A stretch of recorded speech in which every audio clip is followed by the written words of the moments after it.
This is the Dallas Morning News. Hello, everybody. Welcome into SportsDay Insider presented by the Dallas Morning News. I am Kevin Sherrington, joined by my pals Evan Grant, and both of you guys are on the West Coast. Evan Grant and Joe Hoyt at training camp at Oxnard. Evan, where are you staying, Evan? Joe's in an entirely different county, which is like a different state in California. I'm in Orange County at the Fullerton Marriott, where I have stayed for 29 years. They've named a suite after me here. 29 years? There's a hotel that's been around that long on the West Coast? Yeah, that's right. Wow. Jerry Fraley introduced me to this place. It's close to an In-N-Out, which at that point in time was rare to get, and it's convenient to the ballpark. What more do you want? Well, I don't know, something. Nice towels. They have nice towels. Okay. They also have an air conditioner that will actually make the room too cold for me, which I didn't think was possible. Wow. So there's the attraction right there. That's it. Joe, now how's let's everything talk going about on? Joe and his palatial surroundings. This is what we can tell you. The listeners can't see this, but we can. Joe, that looks like a nice joint y'all got there. It's a nice Airbnb. We were checking out the fire pit the other day. We've got a hot tub. But yeah, Evan, you might as well be in Narnia, how far away you are from here, because LA traffic, man, it's a beast, and being on the other side. But it's been good out here. A lot of news, a lot of stuff to talk about. I don't know. I will say this. There's a rumor going around, however, that as far away as Oxnard may be, Mike Ducey and Pat Doney are showing up down here because the Rangers are playing a big series. That's all I'm saying. I might have to show up to a Rangers game. I can write a sidebar. That sounds fun. So, I could do a little extra work there. He's done a little Rangers work before. Yeah. Joe, there's always something going on with the Cowboys, even when there's not supposed to be anything going on, meaning that the owner is always interjecting himself into the situation. So just real briefly here, just give us the update. Micah Parsons still held hostage. Is what now? 46, whatever. I don't know. Yeah, there's a guy on Twitter I follow who does a pay Micah Parsons counter every single day, and he's up to day like 100 since he started doing it. So yeah, the hold in, the hostage situation, as you mentioned, kind of keeps lingering. This is kind of been following the playbook of every single star negotiation now. At first Micah was pretty calm about it. Hey, me and Jerry are good. There was compliments. Now there's shots being sent across the bow. There's tension. Yesterday, there was a point where Micah Parsons was watching practice and kind of had his back turned as the Joneses kind of were slowly walking up onto the field, and he ended up kind of going to the other side of the field. I've seen him talking with Will McClay pretty demonstratively. I think this is a situation where there's lines in the sand at this point, and now we're just kind of waiting to see which side cracks. Stephen Jones said the other day, hey, if Micah wants to get a deal done, he's got to want to be paid, just like Jake Ferguson. Well, they're kind of different beasts when you're talking about $13 million a year and potentially somewhere upwards of $40, potentially $45 million a year, like Micah Parsons kind of wants. So there's lines in the sand, and we'll kind of see how the fallout happens from there. Well, we know that the Cowboys will crack. The sand is on the beach in Ventura County. That's where the lines in the sand are actually. But I have figured out the Micah Parsons thing. Let's hear it. I figured out every contract situation with the Cowboys in camp, and it literally dawned on me yesterday. I was walking into lunch, and there on the screen, I forget whether it was ESPN or NFL Network or Colin Cowherd, but there's a long segment about Micah and the contract, and Micah this and Micah that, and this is all just Jerry's marketing. Draw this stuff out and keep the drama going. There is no reason for this thing to be an issue. There was no reason for Dak's thing to be an issue, but Jerry gets attention to a team that may not be that interesting on the field all camp long with these contract situations. That's my newest theory. So that just came to you, huh? After, I don't know, some of us have written that for years, but that Kevin, just now came to you. You may have written it, but it's not interesting. Evan, of course that's what it is. Jerry, when we talk about which side will cave in first, the Cowboys will cave in. It's not a matter of, I think, Joe, to me, the question has always been, yes, Jerry does draw these things out. Some of it is just to draw attention to the team. I do think, though, one of the things he was babbling about the other day was about we don't know what can happen with these guys. And I don't rule out the possibility that Jerry thinks that, what if, let's say, I don't know, the Bears decided that, hey, we'll give you 3 first rounders and a couple of players for Micah Parsons. What do you think about that, Jerry? I don't think that in Jerry's mind, there's always a possibility of something happening. If I go ahead and give him the money, nothing's gonna come of this. But if I drag this thing out, it's good for publicity. It keeps us in the news cycle, and maybe something else will happen. Yeah, maybe the one caveat I'll offer to this, though, is that I think that Jerry and Steven both believed that they had a deal done earlier in March. That they believe that, like, hey, we are good to go. All we have to do is just kind of get this thing across the finish line. We have all the terms kind of agreed to. And then I think the fact that, they believe that there hasn't been kind of a meeting from the other side's representation in terms of actually getting to that point. I think there's a little bit of frustration from the Joneses as well. I think that if you kind of look at the track record, again, we saw with Jake Ferguson, saw with Osa Digizua, like they will pay guys if they're willing to kind of meet them at a deal that the Joneses like early.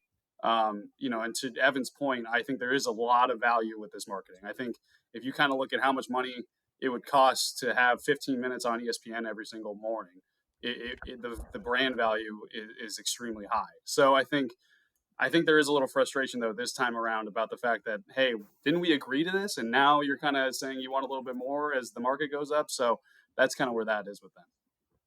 I think that's I don't doubt that there's frustration. And it doesn't matter how many times it's happened before. It's only happened to Micah Parsons once, right? And so he can listen to what other people have said. He can listen to what CeeDee Lamb says or Dak Prescott says and take some counsel in that. But, it only happens to you once. And so I imagine he is frustrated. But what we do know about Jerry Jones is that he pays his stars. And one of the things that he said, just yesterday or the day before, was he said that Micah Parsons might be the most talented player we've ever had here. And I would say, yes, that's right. I think that Micah Parsons is certainly in the top 5 talents in Jerry's tenure with the Cowboys and probably the top 5 in the history of the organization. And so he doesn't let that kind of thing walk.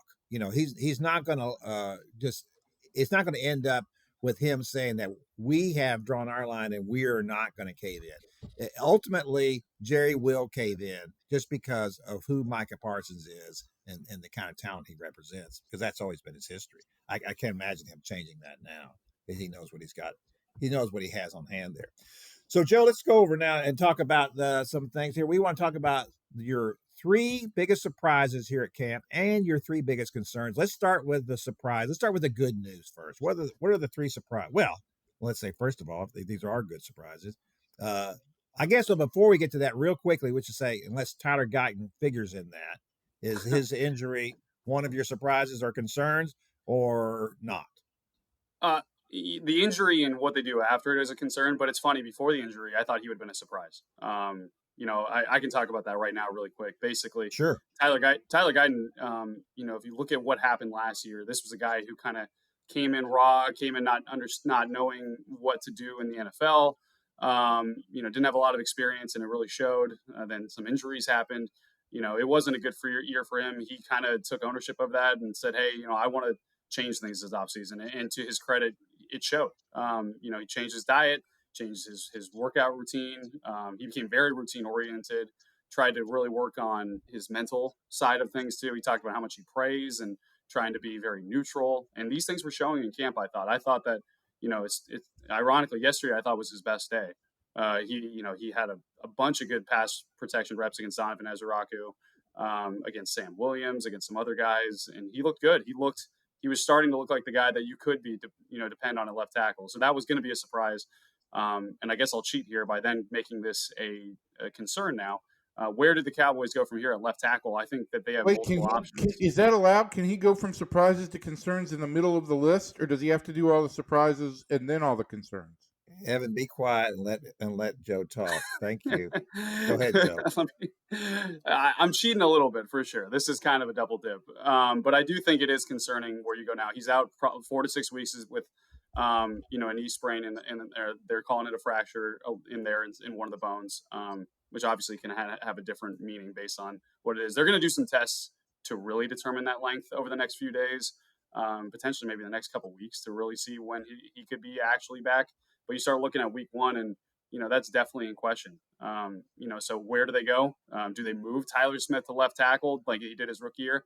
I don't think they want to do that. I think that they believe Tyler Smith is a guy that is, they have high, lofty standards for the track he's already on, and they want to keep him on that track.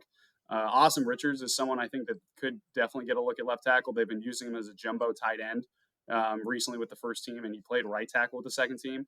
Right after Tyler Guyton's injury yesterday, I saw him working on left tackle pass pro sets with Tyler Smith getting in that extra work. He kind of, wink, nudge that like, yeah, you got to be prepared for anything now. So the other two options are Nate Thomas and Akeem Adeniji. Akeem Adeniji played with right tackle. Nate Thomas, we didn't see it all during his rookie season, but he's earned a lot of compliments. Anyways, big question because for, behind Tyler Guyton, they don't have much experience. Some other surprises, unless you want to jump in. No, go ahead. Yeah. Well, one quick thing about that is that, yeah, that would be a real concern for me. And I got to tell you, this whole idea that, we can, as you said, there's not a lot of depth or experience there at left tackle. That's kind of an important position. It's the blind side of the quarterback. And so I get the idea that you want to leave Tyler Smith at left guard. But I think ultimately, if you go through camp here, and obviously he's going to miss, Guyton's going to miss the rest of camp at least, that if these guys don't impress you, then you got to consider the possibility of kicking, Tyler Smith over there to left tackle. Yeah, I think you would have to. And that's a concern and something we're going to have to monitor moving forward. But some surprises, some good news. How about this? Kyer Elam, I think, the former first-round pick that they traded for a late-round pick and a pick swap from Buffalo. Everyone kind of said, whatever. Kyer was getting torched in that AFC Championship game when he got called upon against the Chiefs. We'll see what happens here. Kyer Elam's been fantastic, I thought. Kyler Elam has been consistent. He's, he had a pass breakup every single day of minicamp and OTAs, and he has definitely kind of built that momentum and brought it over. He's got 2 interceptions so far in training camp, and both of which were not easy. You kind of look at interceptions with different. It's almost like sacks sometimes, where it's like, how valuable is it? He was making plays on those balls, and then he lifted a kid up from the sideline like Simba. So he's earned the nickname Rafiki a little bit early on here for that. But he's been really, really good. I think the Cowboys, in terms of a concerning area at corner, this is someone who has been a consistent thing for them, which I think is all they can ask for. Jerron Bland's been out. He just returned yesterday, but didn't participate in team drills after they welcomed the child. So there's been a lot of questions. You've seen Izzy McQuamu, Kalen Carson, who's now out too for a little bit. You saw Troy Pride. You've seen Andrew Booth. A lot of questions. No Trayvon Diggs, no Savone Revel. Those are some questions, but Kyer Elam has been a constant and someone that I think that they can count on. And then Donovan Ezeraku, the second-round pick, I talked to him briefly. He looks the part. Their pass rush depth in general looks fantastic. Donovan Ezeraku, is someone, when you think of second-round picks, you kind of think, you hear height, weight, speed guy, you think of someone who's just going to rush past guys. He doesn't really have the refinement that other pass rushers have. Donovan Ezeraku has every tool in the toolbox when it comes to pass rushing moves, and he's been showing it. He looks great, and he looks kind of like the Robin, I think, to the Batman that is Micah Parsons that they've been really hoping for. Sam Williams looks good, so I think the pass rush looks really good.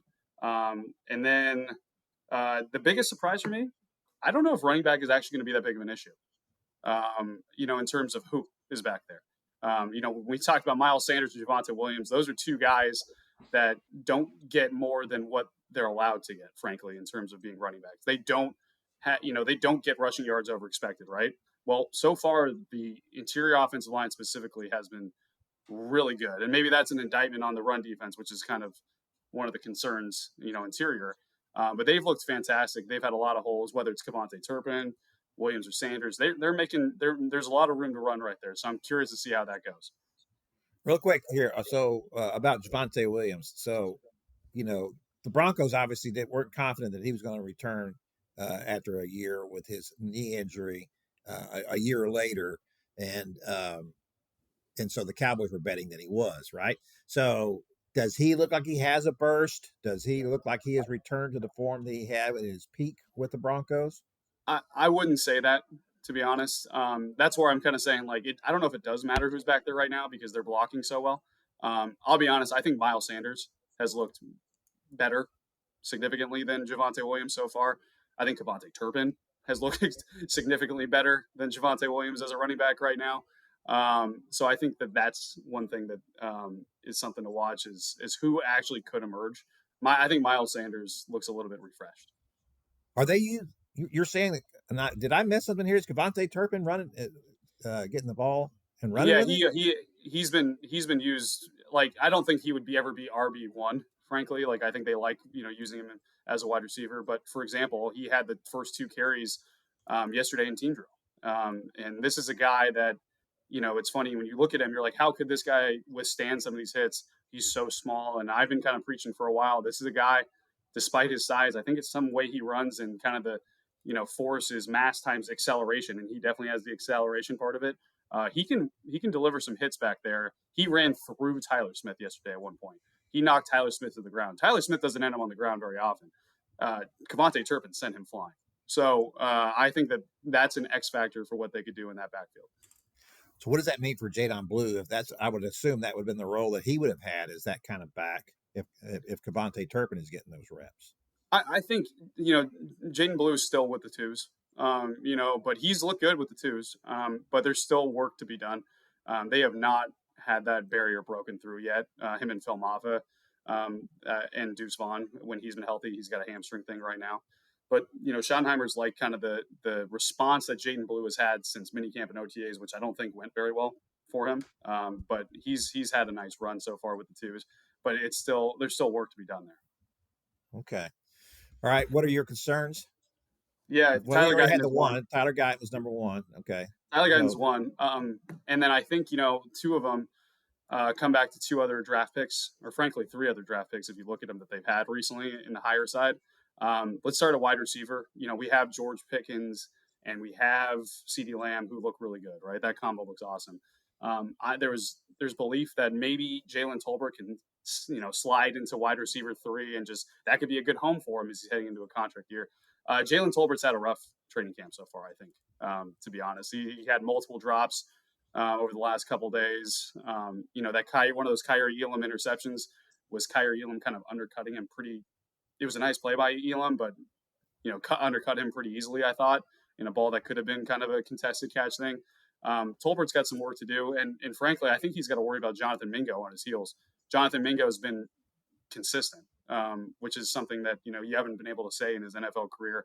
He's made a lot of catches. He's got a really good rapport with Joe Milton. I think that's a concern. So we'll see what happens with Jalen Tolbert. And we'll see if they carry 5 or 6 wide receivers. That's one note too. The 6 receiver options have not really separated themselves or stood out. And then Mazi Smith, I think, has been really inconsistent. And this is someone, he's had a career of inconsistency. 3 defensive coordinators, 3 defensive line coaches. They've asked him to lose weight. They've asked him to gain weight. They've asked him to do all these things. I think that he hasn't, from just my view, I don't think it's been a good camp for him so far.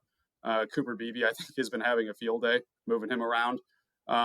So that's one thing. And then, we're still kind of waiting to see a little bit more of Luke Schoonmaker now that Brevin Spann-4 is out for a little while too he's going to miss a few weeks with an ankle injury. Curious to see if Schoonmaker can kind of rise to the challenge, but that's always been a concern too. So the bottom line here, don't draft any more guys from Michigan in the first 2 rounds, right? Yeah, right. And maybe South Alabama too. We'll see if Jalen can turn it around. But he definitely needs to kind of have a turnaround here in camp. Yeah. So these are this is the interesting about the way this camp is run so far. Do you get the idea here that it got a little chippy there for a while, and Schottenheimer took the guys over and told them, hey, any more fights and you're done for the day, that kind of stuff. Does it seem like he's in charge of the camp? Oh yeah, no doubt. They had him mic'd up. The other day for a whole practice. There's a lot of respect for the authenticity of Brian Schottenheimer amongst these players. And he's kind of created truly this compete everyday culture. And I know that's kind of, I think in journalism, we look for things, hey, don't just tell me about it, show it to me, right? And we see a lot of signs of this. They have competitions for literally everything. Jalen Tolbert was telling me that the wide receivers time themselves when they're drawing plays, and whoever gets it faster than the other one wins a point. And then those overall points go to a bigger, training camp competition that they're doing to try and see who can actually have the most points on the wide receiver room. Corners are tracking PBUs, they're tracking incompletions, they're tracking interceptions with points, they're tracking everything. They literally have competitions for the bag drill that they do, the energy bag drill, and the coaches, which one can have the better props than the other side, offense or defense. Like, these are things that they're competing on every day. I think Schottenheimer, authenticity is the word that everyone keeps using with him. And I think that that's had some command to it, because when he tells you when he's angry, and he can get angry, I think the players respect that. Yeah, I guess that's the thing that, it's easy for a coach, and especially if you've been an assistant coach, to be the guy, the good guy, right? You're the good cop, and you get to play that. And now that you're the head coach, it's a different relationship, and I'm not always sure that players, automatically respect you for that, right? You got to earn that. And I would assume the fact that he'd been there for a couple of years, and so they knew him, and there wasn't a real break-in period. But he's still the head coach now. I wonder, Joe, can you tell a difference from that standpoint between a Mike McCarthy training camp and a Schottenheimer training camp? Yeah. I only saw one training camp with Mike McCarthy, and that was last year. And I don't think energy was something you would use to kind of describe a lame duck season with coaches all on 1-year deals. So, I mean, maybe it's not fair.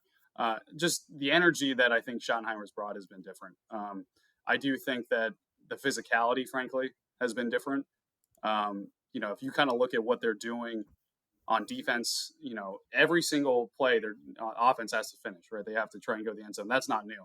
I think the one thing that's been unique is, and I don't know how their hands are not getting hurt by this, defenses are punching, like legitimately throwing haymakers at the ball every single chance they get. Like I've seen fists hit shoulder pads that doesn't look easy. Like I've seen fists to arms trying to break them down, where that would leave me with a bruise for 2 months if that happened to me. So they've been really physical, and I think that's kind of a testament to what Schottenheimer's trying to produce there too. I'm curious. They've had multiple injuries now, the last few days. They've had a lot of high energy team drills, a lot of guys on the ground when they're not supposed to be. I'm kind of curious to see if Schottenheimer has a shift there, or if he's going to try to persevere through that. Yeah, that's not always when you're trying to introduce physicality and you have injuries, like a knee injury. To me, that's not a physical result of physical play necessarily. That's just a bad, a bad accident, right?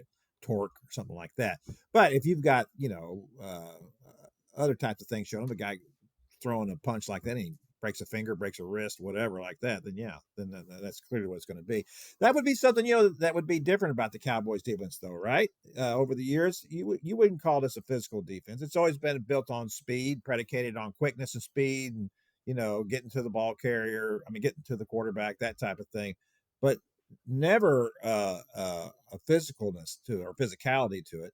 Now, obviously that will show up more against the running game. And so as you noted, we'll find out whether the success that this offensive line is having is because it's a good offensive line or because it's working against this defensive line in camp. So when we see some scrimmages, we'll know a little bit more about that, right? Yeah, I think the joint practice with the Rams is going to be very telling. Yeah. So give us the schedule on that, Joe. When does that start? So that's the 5th. So that's coming up next week. So we'll have that joint practice. Then we'll have the first preseason game that weekend. So we're kind of accelerating towards find out mode. I think we're gonna learn a lot about these guys. I was so curious to see Tyler Guyton versus Jared Verse again, like last season, to kind of have a good benchmark. So that's kind of a bummer that we won't have that. But we're going to find out a lot about, especially I think, and I'm curious to see how vanilla Schottenheimer is with play calling in these preseason games, because I kind of want to get a sense for what his offense is actually going to be. He keeps talking about how they want to run the ball and how they, don't worry about that. We're going to run the ball. But, when I see Pickens and CeeDee Lamb out there, part of me thinks they're going to push it downfield. So I'm curious to see more about that. There's a lot to find out and more news to come. Yeah, I could see that situation where it's okay to run the ball and throw the ball deep too, and those are good things. That sets that up the deep pass when you do that. It's all the stuff underneath. You're relying on that instead of your running game that makes a difference. Joe, it's great to hear all that news from you. You did a great job of summing up a lot of stuff. I know Evan was concerned about getting that many topics into one segment, but we did it. You did it, and we appreciate that. And the best part about all of it was that Evan just had to sit there and be quiet. I really enjoyed that part. I was going to say after you told him to let me go, I was waiting for more Evan cut-ins, but he I've just been napped told that my humorous interjections are not needed, and so Yeah. I will just continue to pout for a while. Well, if they were humorous, we'd allow them, but they're just there. interjections. So that's the difference. Thanks, Joe. We appreciate it, man. We'll see you next time, okay? Yes. There goes Joe. Before we get to the Rangers segment, just to throw this in here because we're just going to have basically the two segments. But the Mavericks hired a president of operations, Ethan Casson, who was previously with the Minnesota Timberwolves, has a long time relationship, or at least has worked with Rick Welts, the CEO of the Mavericks. So they are adding layer upon layer. Now, what used to be a mom and pop organization, now the Mavericks have got all kinds of people there in the front office. And this is the way that the Dumont family, or the Adelson family, and Patrick Dumont are going to run things, I guess, which is fine with me. If they know what they're doing, they're very intent on building themselves a nice new arena, and they'd like to have a casino to go with it, but they're not talking about that anymore.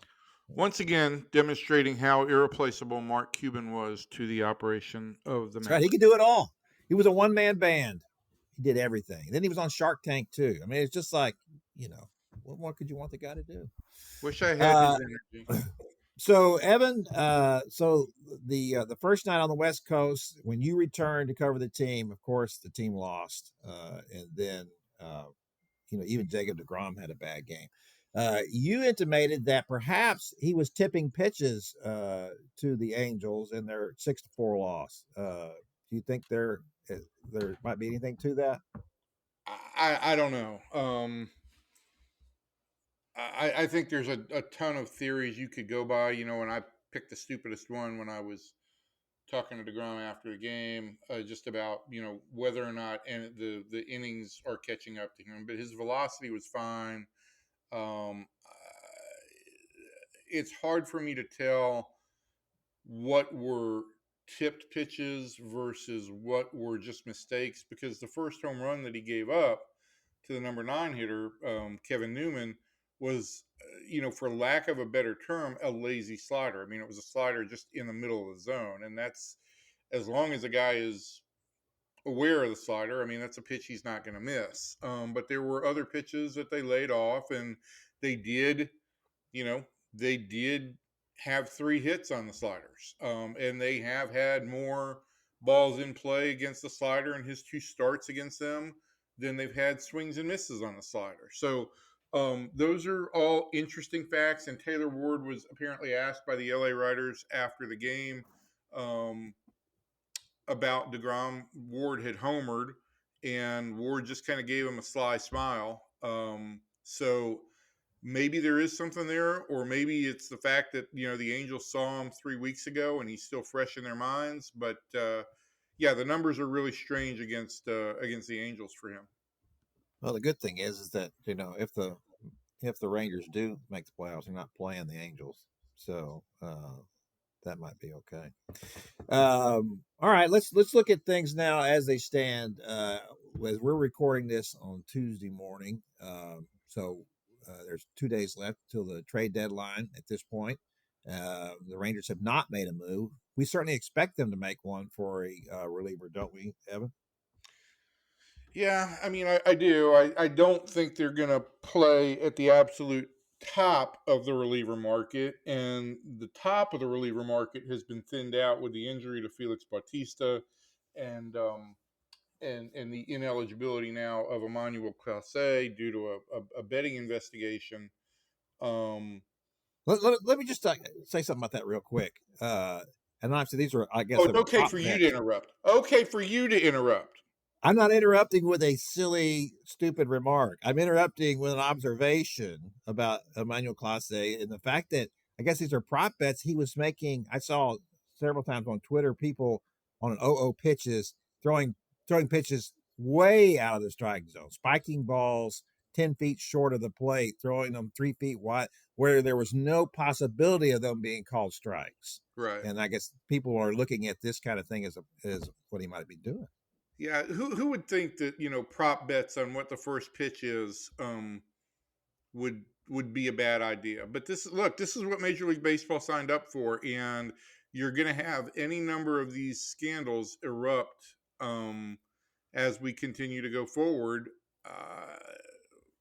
I don't know what the solution is, but this is going to be a real issue, and it's just going to be like the steroid situation, that technology got better with the medicines or with the drugs, and players have continued to try and stay ahead of the game. And so, if there are going to be guys out there who will try and stay ahead of the game to make a little bit extra money.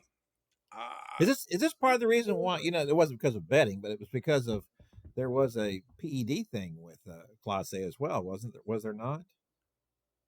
A what? A PED issue with Clase at one point?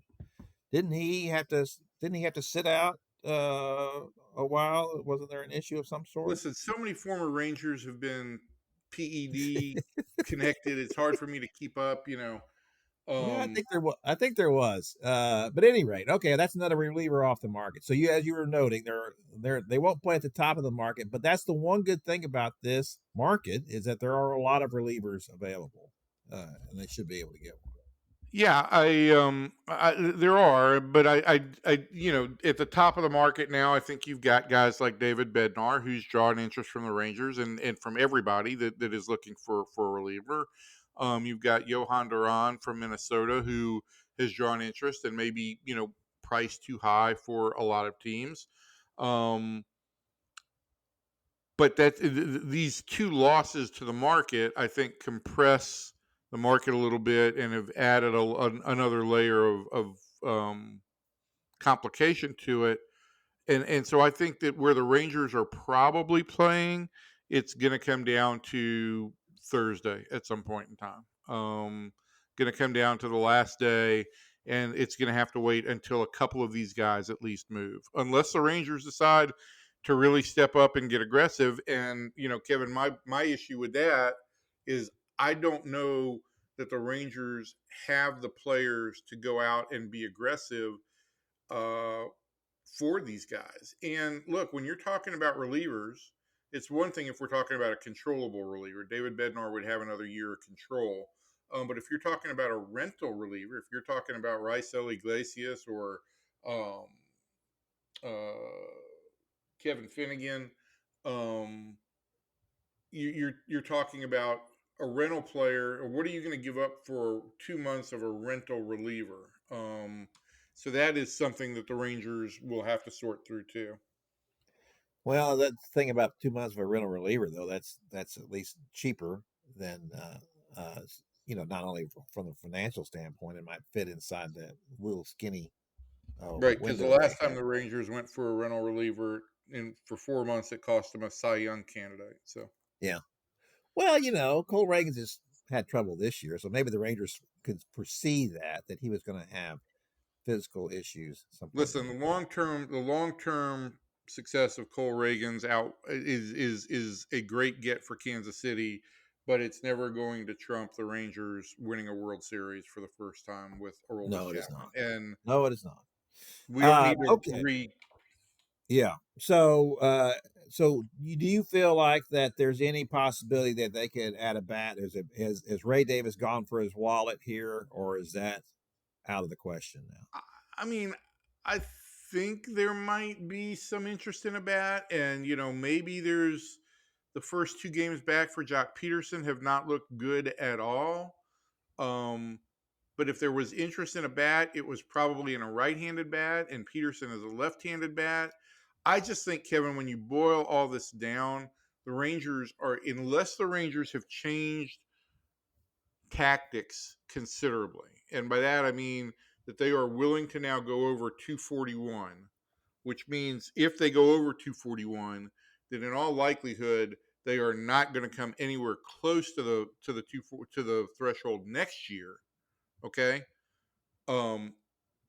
If they go over that, then maybe they add a bat. If they don't go over it, for me, it's hard for me to see how they add a bat without moving other money. There's just not very much money available there. There's about $2 million that you could add to payroll.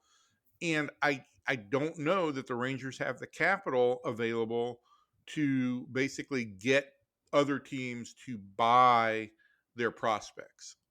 What about you had mentioned before Tyler Mahle, maybe, dumping that contract and enabling you to do something. How much is Tyler making this year? Well, I mean, the math, here's the math, right? Tyler Mahle and Raisel Iglesias are both making the same amount of money. So if you decided that you're okay in the starting rotation, and you could get the Braves to take Iglesias on to make that money wash, but then you'd probably have to pay with yet a second prospect, a prospect, and then another prospect on top of that, that might work. I just don't know, again, what prospects the Rangers would be able to give up. Outside of Sebastian Walcott, you have Alejandro Osuna and you have Malcolm Moore, and then you've got some nice pitchers, but I'm not going to say that there's any pitchers right now that are overwhelming. And so the system's not very deep in sexy talent at this moment. Well, and that's more the reason just to trade them off. I say, take what you want. The problem with Walcott that in a closet, and then you say, have anybody else you want. Yeah, the problem with that is getting somebody to say, okay, well, you don't have great talent, but we'll just take more of it. That's right. When I was growing up in Houston, that's the kind of trades we would make when I was a kid. What if we just traded all of the relievers for one guy? Just say, here, you can have 6 guys for one guy. I mean, I will just say this. Look, I think we both know Chris Young well enough to know that the worst place for him to have been would have been in the middle. I think he's become convinced that he wants to make this team better. I don't know if he thinks this team is a World Series team or not. He believes in this team, but I think he's convinced that he wants to make this team better, and he will take some steps to try and make it better. I just think that the Rangers are probably in this relief market, which has to be their first priority for me. They are still going to be impacted by other forces rather than them being able to go out like they did in 2023 and say, we want Max Scherzer. We're going to go get Max Scherzer. Yeah. All right. Let's talk about the lineup and what's happened here in the last couple of weeks in this span where they played their best baseball of the entire season without question. One of the things that had been, advanced before was that as Corey Seager goes, so goes the Rangers. Well, he is hitting much better now than he has been. But in a couple of those games in the last series, he wasn't particularly doing that great. But the team was still scoring runs. We were seeing more players involved, guys taking more pitches, taking advantage of at bats, more things happening on the field than we've seen in a while. And I think that, of course, this is kind of what Chris Young has said all along, right? Is that this is the team that we thought we had assembled. These are the guys. And and the funny thing about all that is the 2 guys that they added, they were supposed to really do something. Berger's not even playing. And Jock Peterson, that first swing he took, which was a ball right down the center of the plate. And he, of course, he has a little bit of an odd swing to me anyway. He's got he's a big guy anyway, and he's got a big body shift, and it's like he just pulls his whole body through the pitch. It's a little bit like you see in some Japanese hitters where they kind of take that and twist their whole body around when they're swinging. But boy, it did not look good. The swings have not looked good, and the at bat yesterday or Monday, when he came up, I believe after the 2-run error with 2 men on base, it was just you go back and you look at the pitches and what he did with them, It just is very, very confusing. I actually asked somebody, I showed somebody the pitch location. I said, can you explain this at bat to me? And at the very end, he took pitch 6 of a 7 pitch at bat up and away for ball 3 to get to a full count. And then the same exact pitch in virtually the same exact location, he swung at and missed. And so I don't understand, like, you took that pitch. Why did you swing at the very next pitch in the same location when that would have gotten you the bag? Yeah. Yeah, it's not good. It's not a good approach. And of course, look, the guy's been out for like what, 2 months. So I get it. He's rusty coming back, and this is going to be difficult. But this is not a good time to have to be trying to bring Jock Peterson along either. Yeah, I mean, again, this is some of the situation that the Rangers put themselves in, right? They put themselves so far back, and they had to try and win as many games as possible, and they needed to know where they stood. And so they brought Jock Peterson back. In my mind, I feel like they brought him back a little bit early. 2 games after missing 2 months and really not having a good first 2 months seemed to me a little bit rushed. They put him into the middle of the lineup in the number 5 spot, which I understand Bruce Bochy wants to break up the right-handers, sprinkle some lefties in there. Evan Carter hasn't hit great in July, so he wanted to drop Jock in there and maybe thought that with the guys in the middle of the order playing well, it would help Jock heat up a little bit. But it's looked a little bit like a rush job, and he doesn't look like he's.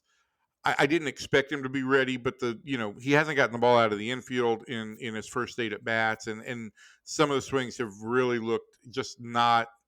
I hate saying this, but they've looked not major league ready at this point. Yeah, I don't think so either.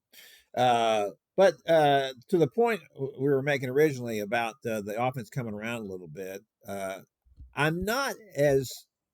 Yes, I would like to see them add a bat here at the deadline. I think anytime you're in a situation like this, and you think you're on the verge of being pretty good, you need to go. When I say all, you don't go all in, but you do a little bit more than what you need to do. You don't just say, oh, we're going to count on these guys to carry us. Well, if you're in a position where you're not really sure how well you can do, then that's okay to have that kind of outlook. But when you've had the kind of starting pitching the Rangers have had this year, when you had the bullpen do a pretty good job, and if you could add a piece of the bullpen, that could really be something. And the offense is starting to come around, but to me, if you really want, knowing Chris Young, as you said, like we do, it seems to me he would really like to add a bat at this point.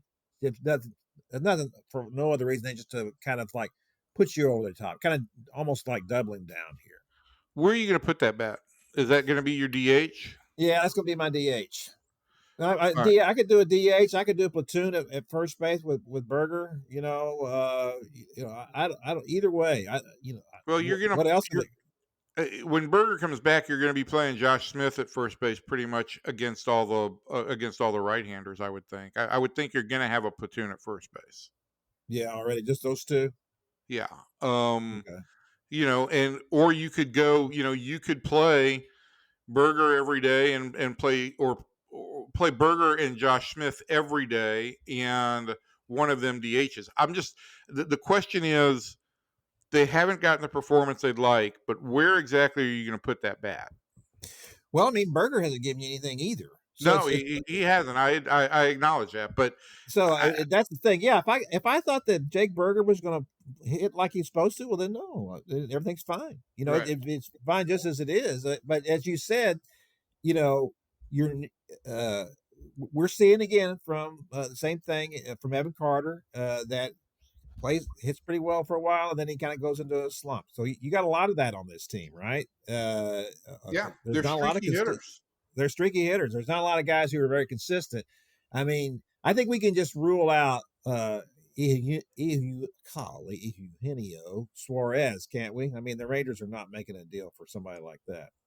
I don't think so. Again, I don't see them having the capital, and